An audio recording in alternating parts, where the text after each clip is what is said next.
This is Chapter 17, Module 1, Smell and Taste. The learning objective of this module is to discuss the receptors and processes involved in the senses of smell and taste. Olfaction is the sense of smell. The olfactory organs provide the sense of smell. These organs are located in the nasal cavity on either side of the nasal septum.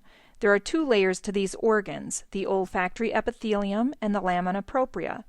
The olfactory epithelium contains the olfactory receptors, the supporting cells, and the stem cells, otherwise known as basal cells. The olfactory receptors are highly modified neurons. They detect dissolved chemicals as they become broken down by odorant-binding proteins. The lamina propria contains the olfactory glands. These olfactory glands will produce secretions that coat the surfaces of the olfactory organs. The axons of these receptors collect into the cranial nerve 1, or olfactory nerve, and exit the olfactory epithelium and penetrate through the cribriform plate of the ethmoid bone.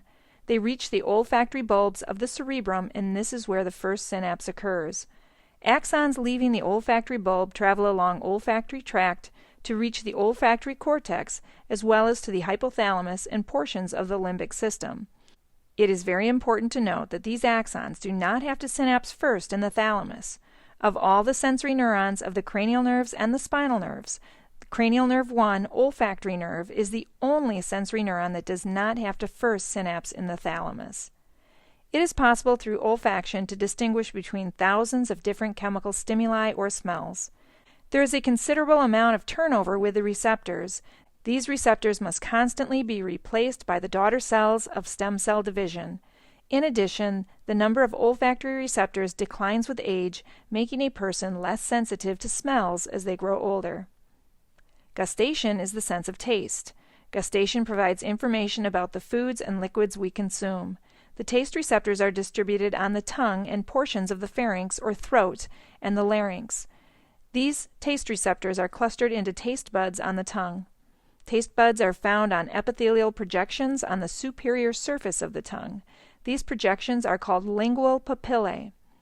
There are three types of lingual papillae: the filiform papillae, the fungiform papillae, and the circumvallate papillae.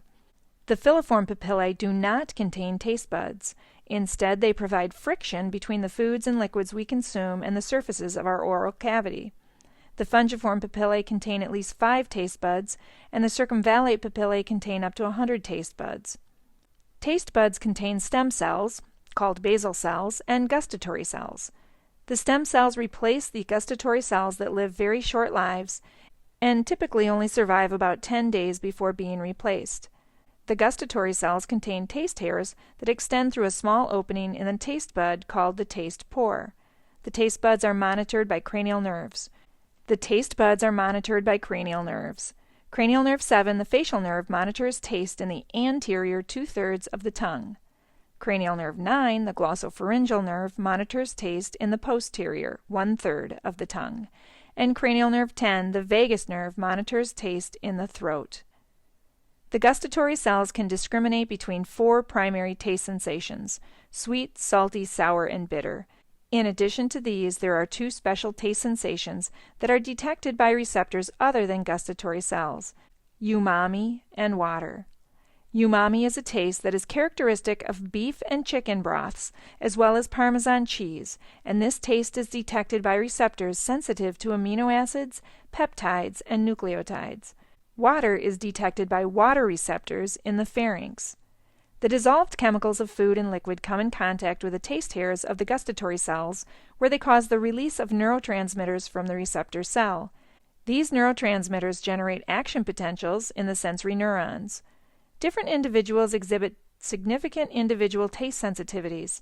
Some of these differences are inherited.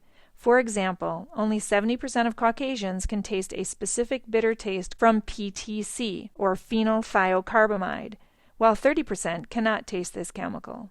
This ends Chapter 17, Module 1, Smell and Taste.